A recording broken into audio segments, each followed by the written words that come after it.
Very well. Okay, so you've already also alluded a little bit to this earlier in the interview, but what are the features that sign and spoken language share between them? And I mean, do they also have the same cognitive basis?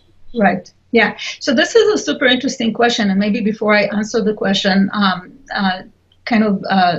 address why it's an interesting question. And it's an interesting question because it goes to the basic question of what is language all about. So is language about this abstract cognitive capacity, a set of abstract rules, or is it about my ability to move my lips for English or use my hands in a manual sign language? And the expectation is that if language is really this abstract capacity, then there might be similarities even between languages that use totally different modalities. So not only will I find similarities between English and Chinese, but also between English and American Sign Language, ASL, for instance. Of course, this is not, whereas, conversely, if language is only if the driver of the language horse is the body, is my articulation and sensory system, then you should not expect much similarity between these two modalities. Now, of course, we would expect some differences because, as I said before, languages are always anchored that are not totally, there is a reason why the languages are designed the way they are. But it might be nonetheless possible that there are some abstract similarities nonetheless, and that's exactly what my lab is doing. We're asking what, and we're doing that at the level of phonology, which is where you would least expect any similarities between a spoken and sign language, because phonology is, some linguists define phonology as the sound patterns of language. So how can you have the sound pattern of a sign language, right? Obviously you don't. But you can ask, is there a pattern of meaningless elements that are there similar restrictions on how you use meaningless elements in these two modalities? And it turns like they are. So one way to start is take signers, ASL signers, take English speakers and ask, what do they each know about their respective languages? Are there similarities? And yes, there are similarities. For example, both have a notion of a syllable. Both have restrictions on how you put syllables together. So in languages that use reduplication, which is the repetition of a linguistic element, what you usually find is it's okay to have patterns like malala. It's not okay to have patterns like malama, ABA. So malala, ABB, that's fine, but malama, that's less fine.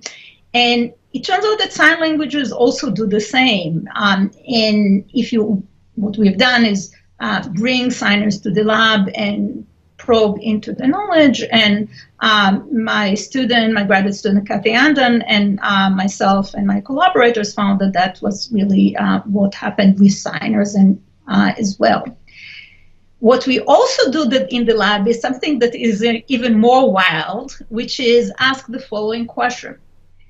If you're a speaker of a spoken language, obviously, you've never seen a sign language in your life, you don't know anything about sign language, how are you going to treat it? Are you going to treat it as a visual pantomime, or is it going to get your brain language system to tick? Is it going to are you going to try to use some of the notions that you know about spoken language, or indeed about any language, and project them to your sign language?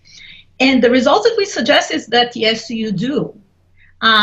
And the way that, say, English speakers and Hebrew speakers interpret signs in ASL differs in a way that is consistent with the grammar of the spoken language. There's a little bit of technical detail to explain all the differences, all the concepts, but these conclusions, both from looking at signers and looking from what speakers do when they look at signs, suggest to us that what you know about phonology is not about spoken language, and it's not about sign language. It's about some very abstract principles And some of those principles you can even project to a totally new modality. So if you think about it, if you're, the principle that you have in phonology is about, is it okay to put ma and la together, or ma, la, la? Obviously, if I'm going to give you a sign that has three identical, A, B, B structure like that, this has no relevance to what you know. But if your rule has something about, for any X element, I can have identical element next to it. So I can have, X, Y, Y, but not X, Y, X. Then it doesn't matter for you whether this element is spoken, whether the element is signed, because the rule, all it cares about is the abstract pattern, or you have two identical elements or two different elements, and it doesn't matter then if it's spoken or signed. And the fact that people project the rule in this way suggests to us that maybe these rules really have this really abstract format, even in phonology. Mm-hmm. Yeah, that is really amazing. So just before we get into the differences between spoken and written language, I just wanted to ask you a couple of more things about more about the developmental aspects of language acquisition. So just two quick questions. The first one, are there critical periods for language acquisition? That is, if the child goes through some chronological threshold without language acquisition, then she is no longer able to acquire it.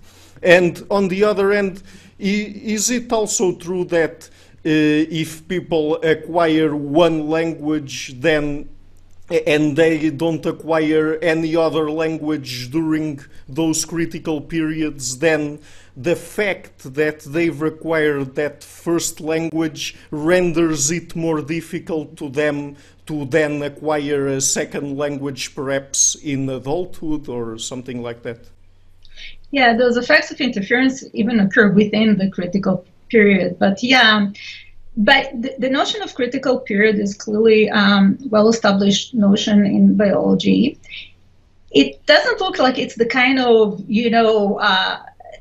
door that totally closes on you, but it only is a window of opportunity that gradually narrows on us as we grow older.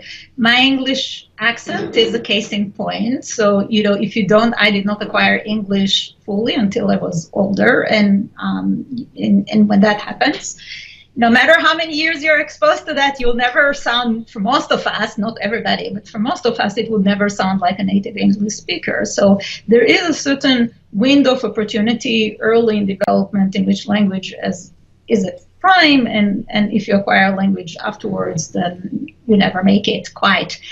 There is also this notion whereas if you acquire language, and that actually is an interesting finding, if you don't acquire language at all, and then you try to acquire language late in life, for example, because you are a deaf adult who was never exposed to a sign language, and then you're exposed to a language later in life, you have tremendous difficulties catching up.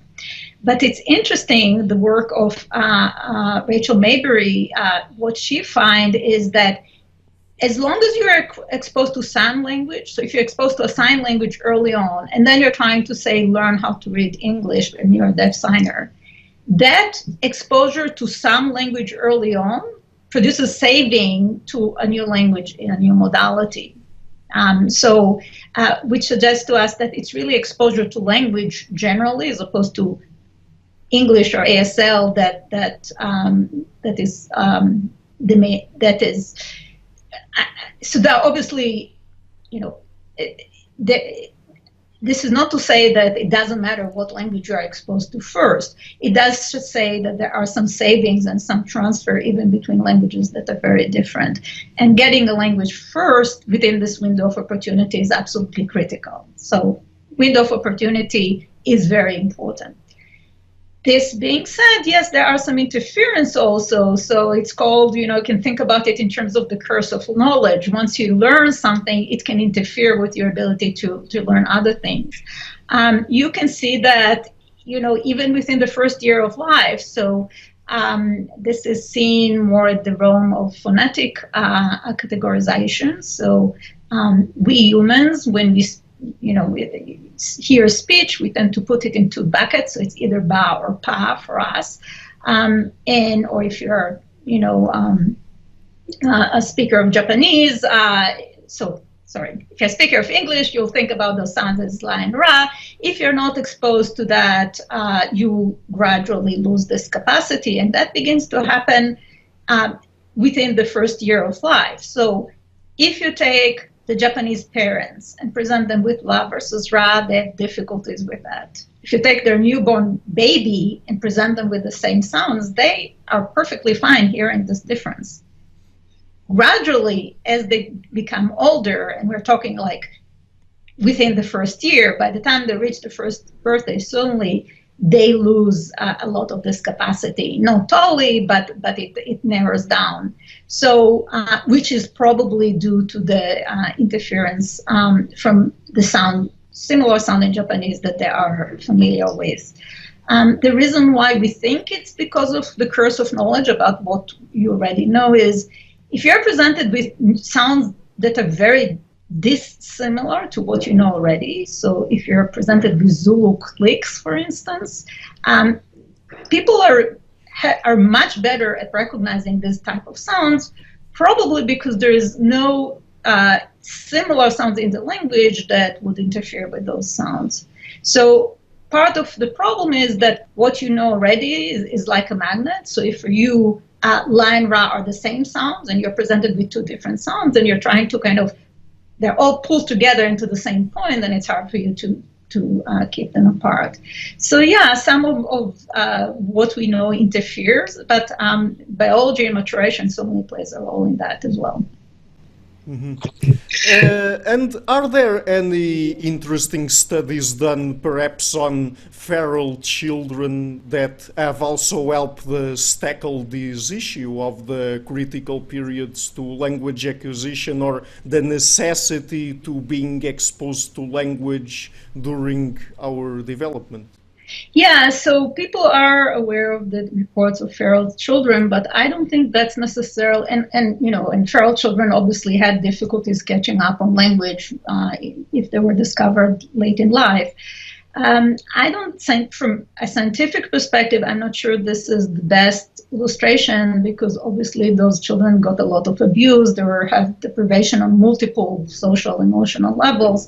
So when you get a situation like that, you really can't tell, is the child unable to communicate because they are lacking language or because of other reasons. It becomes a more complicated question. Not impossible, but complicated. The cases of Nicaraguan Sign Language we discussed earlier and home signs are much better examples, because like the feral children, those children are deprived of language just because they're deaf. But they are raised by loving, supporting families, so they have no other deprivations. And then you can pinpoint and say, it is only language that is deprived. There is no other deprivation that you can point to, and then ask, so what happens to the language capacity in these individuals? Yes, that was what I thought, that perhaps studies done on feral children are really controversial because there are a lot of different factors going around there, and so that was one of the reasons why I wanted to ask you about that as well. So, and now about the difference between spoken and written language. Is it the case that it is much more difficult for us to acquire written language, and we have to go through a period of formal instruction in order to be able to read and write? Because from an evolutionary perspective, I mean, written language only have existed for the last 5,000 years or so, right? Right, and it's not just a matter of time, but probably also of mechanisms. So, there is good reason to suspect that language is a human instinct, to paraphrase Steven Pinker, right? That we have language because we have a specialized capacity that is involved for that. It's shaped by biological evolution. For reading, there is absolutely no reason to suspect that reading is designed by evolution. There are many cultures that have no reading and writing systems, and they're doing just fine. So reading is a cultural invention. It's a technology. You know, think about it. If you know a word, right? If you know the word dog, what you learn is how to link this sound, dog, to a meaning. And once I say dog, this opens, you know, a safe in your brain and links the sound to this meaning. When you learn to read, you're learning a new code to open the language safe. And it's a code that was never, the language safe was never designed to work on this combination. The normal combination of the language system is phonology. It's when you hear phonology or when you sign phonology, right? Some kind of meaningless pattern, whether it's spoken or signed, that's what opens the door to your concept dog in your brain. It was never designed to work on spelling, but somehow we managed to find this additional kind of pathway to get into the, you know, into our safe, and it's a totally a natural one, and it's one that children need to absolutely learn how to deal with. Mm-hmm. Yes, but I mean, even the written systems that we've developed, they are not completely disconnected from our phonological systems, correct? Yeah. So the first insight to understand is that language and reading are different, and they are not one and the same, and language is natural and reading is totally an unnatural system. This being said, you can ask, okay, is reading and writing totally unrelated to language, or whether there are similarities? And actually, then you're right to know that there are similarities. And in fact, it's interesting to know that when you look at how reading works, what reading is doing is really mimicking the same process of opening your language door that you do in speaking.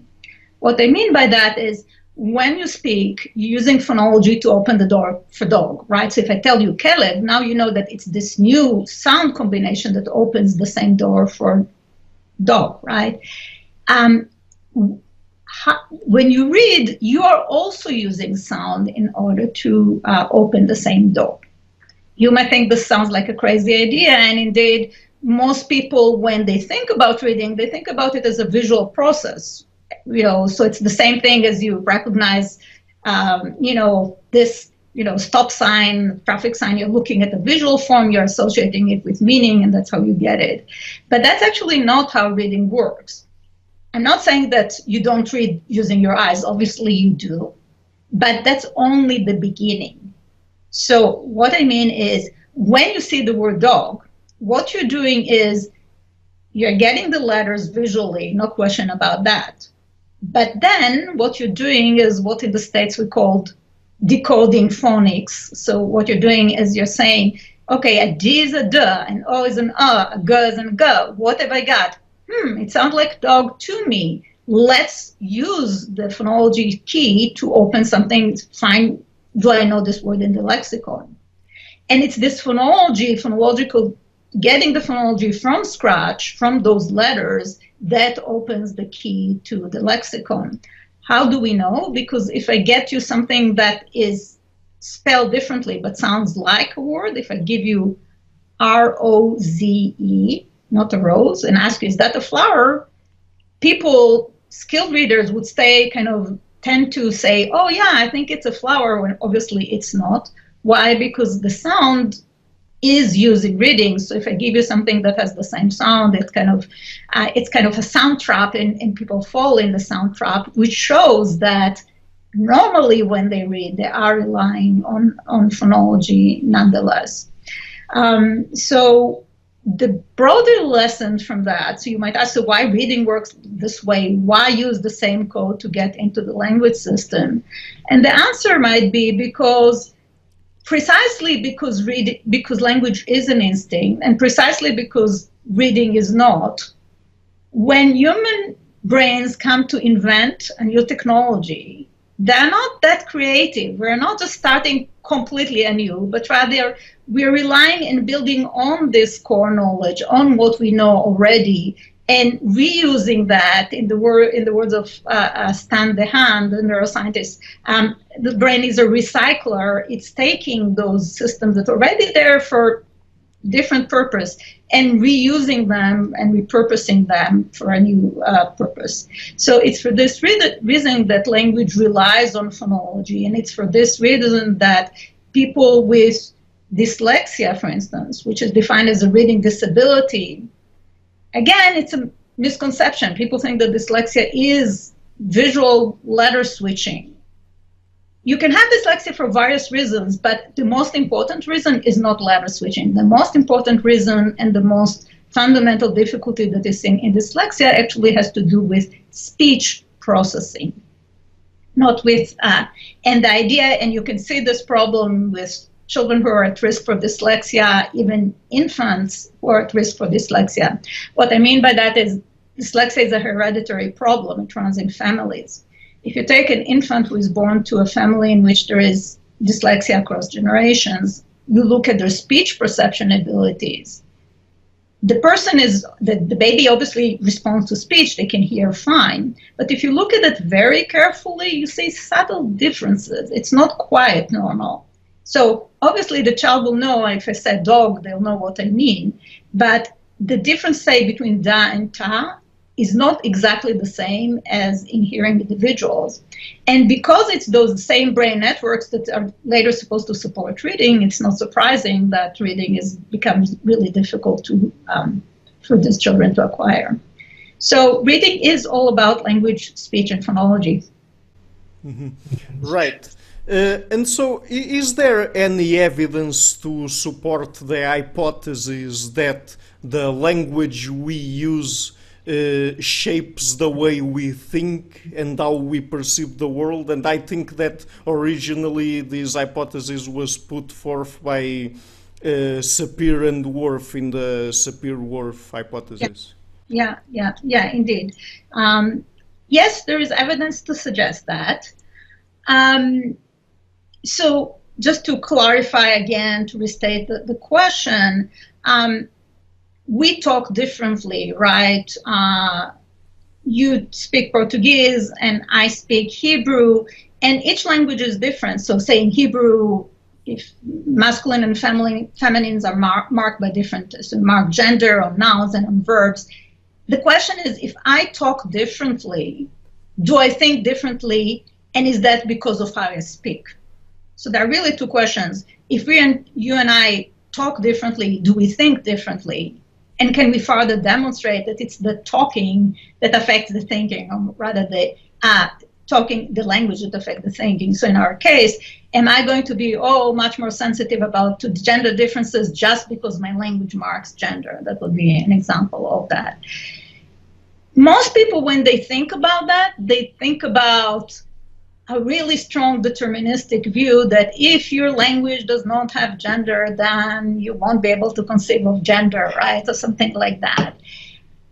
Most of the cases are not like that. Most of the cases show, yeah, if you talk differently, you think slightly differently, but it's slight differences, meaning you might process certain words, certain concepts more faster than other, but it's not like you can't think about gender just because you don't mark gender in your language. That would be preposterous, ridiculous. That's not the case. This, however, does not mean that the strong Whorfian hypothesis is always wrong.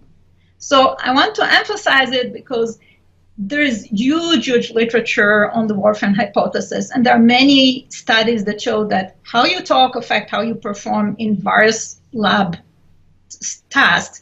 But in most of those cases, it would be really strange to say that you can't conceive of these ideas, but rather, yeah, you can access them more easily than others, but it's not like a huge fundamental difference. Our minds are not incommensurable just because we talk differently. That's not the case. But there are a couple of cases, very limited ones, in which the strong deterministic hypothesis is actually true. And this is really amazing, and this is quite surprising, and that's why I wanted to share that with you. So one of those cases is number cognition, how we think about number. But it's always kind of a nuanced story. So I need to tell you a little more about that. So how you think about numbers. So the question there is, if you have no words for number in your language, if you have no word that means 3 and another word that means 4 and exactly 3 and 4, would you be unable to understand the concept of 4? It turns out like it looks like that's really the case. So the evidence comes from 2 cases, and which are complementary. One case comes from the Pirahã, which is a group of hunter-gatherers in Brazil. They have words that mean roughly 1 and roughly 2. It's in English, it's the concept of a couple. A couple took me a while to understand this concept, that it's not 1 and it's not 2. A couple can be 3. It doesn't necessarily have to be really 2. And they think about 1 and 2 in this way. It's around 1 and it's around 2, but they don't have these precise words for 1 and 2 as we do. When Peter Gordon from Columbia went to the Pirahã together with Dan Everett and looked at the numeric capacities of the Pirahã, they found that the Pirahã can deal with numbers to some extent, but the way they deal with that is totally different from the way you and I think about that. So if the Pirahã are presented with, say, 6 objects, and you ask them how many are there, on average, they'll get it around 6. But you and I don't get it around 6. We know that it's a 6. It's not 5, it's not 7, it's a 6. They don't have this concept. They don't have this precise concept of 6 as 6. Rather, they rely on other mechanisms that infants have, that animals have, but this capacity for 6 as such, they do not have, apparently.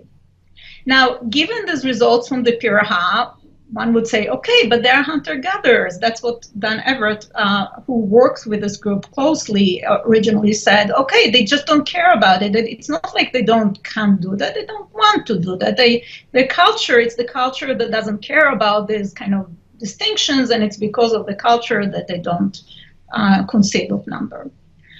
Given the Pirahã results, that was a reasonable interpretation, except for it's wrong. It's wrong because subsequent research, again, Nicaragua comes to the rescue. So subsequent research has went to home signers in Nicaragua and looked at their numeric capacities. So I mentioned home signers. These are the situations in which kids grow in a loving, supporting family, but just they don't have sign language around them, and they have a form of communication that it has some aspects of language, but is limited. And in that particular case, it's limited in as much as it doesn't have words for specific number words as 1 and 2 and 3 as we do.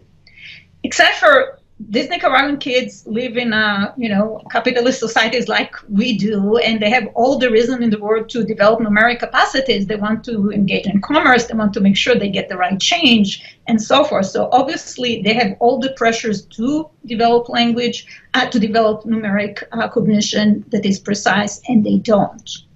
And they don't. So given these results and the Pirahã results, the most parsimonious explanation of what's going on here is if your language has no words for number, then you're not getting this precise numeric representation, which we call recursive number. And this is a profound effect of language on thought. There aren't many examples like that. There are a few more, but very few examples like that. But in this case, not having a notion of 6 and 7, it's a really big deal, and it looks like this requires language for that to emerge. Mm-hmm.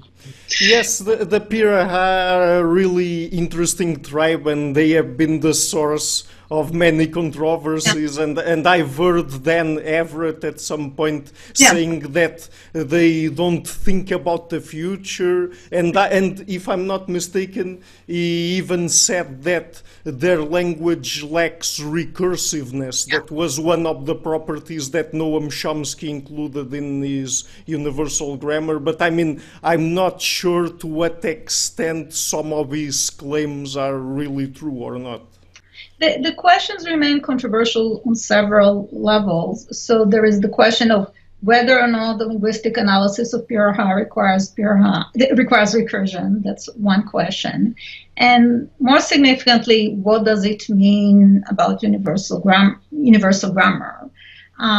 So I think that will get us to a long discussion of, but there are different formulations of universal grammar in which you can account for those facts. And those results, while very interesting and informative, if they're true, and I said this is controversial, if they're true, I'm not sure that would mean that we are lacking innate universal restrictions on language. There are other ways to capture those results, but I think this is, I think Dan Everett really is a service to the field that he documented those findings and raised the discussion. I do not agree with his interpretation. Dan Everett and myself had a really kind of heated debate on universal grammar and phonology. I think he's wrong on how he characterizes the language capacity, but I think that it's a really healthy debate. Mm-hmm. Okay, so let's not get now into the Pirahã, otherwise we would have to do another hour of interview.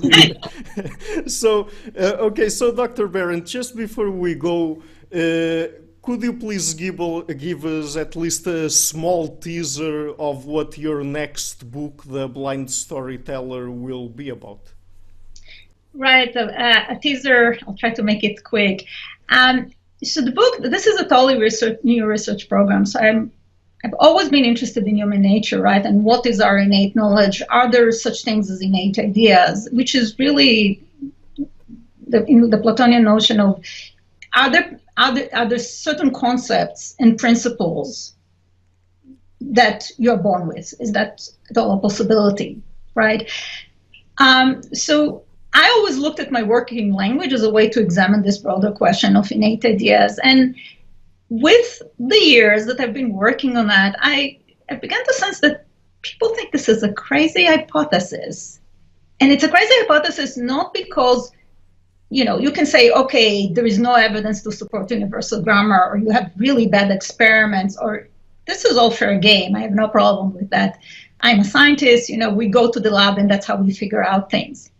But people think it's the hypothesis itself that is kind of crazy. It's not the lack of empirical evidence, it's the question itself that is strange. And I never understood why they think this can't be true. So why, you can have innate biological endowment in the body, but why can't you have innate cognitive capacities? Why that is not possible? After all, this is all part of the brain. So why can't we have, and the brain is part of the body, right? So why can't the brain has innate knowledge in it as well? So having been engaged in this discussion for very long, I started wondering what's going on here. So the first question was, are really people seriously biased, or is that my own perception? And if so, why are they biased in this way? So I've started running a research program that really asked people to reason about innate ideas. So things like, objects are cohesive. What is your notion of an object? We know from newborns think that objects are cohesive. If you see an object that disintegrates, they get really surprised. Do people think this is a possibility, or they think it's completely crazy? And how does it compare to, say, a motor trait like, infants can make a fist, or infants prefer happy faces to angry faces? And so we asked people these questions. We presented them with all kinds of situations, asked them to predict, if you take an infant and put them on a desert island situation, will they develop this capacity? Will they develop rules of language? Just as happened in Nicaragua, we know that they do. And a lot of people say, no, they won't, right? And they specifically are saying that, so they think that ideas, the notion of innate ideas, is far less likely, I wouldn't say far, but significantly less likely and reliably less likely to exist compared to innate emotions, innate actions. People don't find this possible. And in some of the experiments, we actually presented them with experiments that have been done. So we actually showed them with experiments that my lab has done with newborns, right? And asked them, tell us what will happen. Will the newborn have this capacity? And I say, no way, right? When it comes to innate ideas, but not so when it comes to say, happy faces, preference for happy faces. So that kind of got me thinking about what's going on, why people are biased. So first, people are really biased as charged. This is now a thing. It's not, and then the question is why they're biased in this way. And my suggestion is, I think that this is not, so Steven Pinker a long time ago in The Blank Slate said things like, well, people might have social reasons to think that innateness is problematic. If you and I are different, then maybe there is reason for discrimination, for injustice, and so forth. But it's hard to see why that would make us biased against ideas, which is the most innocent thing to be. That's who cares about what is an object, right? And the theory that I present is that I think it's kind of our resistance to innate ideas is itself innate, right? And what I mean by that is something very specific. So what I mean is, we know that people are endowed with innate principles of core knowledge, or let's say we don't know, at least we have good reasons to suspect that that might be the case. And in particular, the work of Paul Bloom at Yale suggests that people are dualist, that we think about the mind is immaterial, distinct from the material body. There are reasons to think that this is the case. We also know that people, when they think about biological capacities, about living agents, when you ask a child, what makes a brown puppy the same as its brown mother? And they say, it got this little piece of brown thing that it got from the mother. So they think about this innate essence that the puppy gets from the mother, and it's material. And that's critical, because if for us, innateness requires a material substance, and if ideas are immaterial, then there is no way in which we can put those two things together. There's no way we can conceive of the notion of ideas as being innate. So it's kind of a perfect storm. We're endowed with these core knowledge principles that are there to guide how we think about the physical world, the psychological world, the biological world. We're not innately, anti-nativist by design. But if you put those three things together, this is likely what you get. And what the book is doing is explore. So we have actually run experiments that suggest that actually is true. And what the book is doing is first exploring this theory, and also exploring its implications, because it bears really broad implications to questions about why are we crazy about the brain? Why people think that neuroscience is the solution to everything? Why people have problems with mental illness? How we think about our true selves? How we think about what happens when we die? It turns out that all those cases might be shaped by those innate principles of core knowledge, which make us blind to ourselves. So we are kind of in this predicament where we are born with these innate principles that make us blind to ourselves, and we're building all these stories about how our mind ticks, but we are not unbiased observers of our own psychological faculties. Okay, very well. And do you already know when the book will be published? As soon as it's written. So it probably be like another year or so, but the papers are getting out there, and I think it's an interesting conversation to be had. Okay, very well. So, Dr. Berent, I would like to thank you a lot again for taking the time to come on the show. It was a really fun interview. And so, and by the way, when your book is out, I would really like to ask you again to come on the show to talk about it. I'd be happy to return. Thank you very much. Hello everybody, thank you for coming to my channel and for watching this interview until the end. As you might have noticed, I've started this channel last February, and I've been putting out regular interviews with academics and intellectuals from a variety of fields. So, to keep the channel sustainable, I would like to ask you to please visit my Patreon page and to consider making a pledge. Any amount, even $1, would already be a great help. Otherwise, if you like what I'm doing, please share it, leave a like, and hit the subscription button. I would also like to give a huge thank you to my patrons KARIN, LIETZCKE, Anne Blanchette, Helge LARSEN, Lau Guerreiro, CHANTEL, GELINAS, Jim Frank, Francis Ford, and Hans Frederick Sunde. Thank you for all.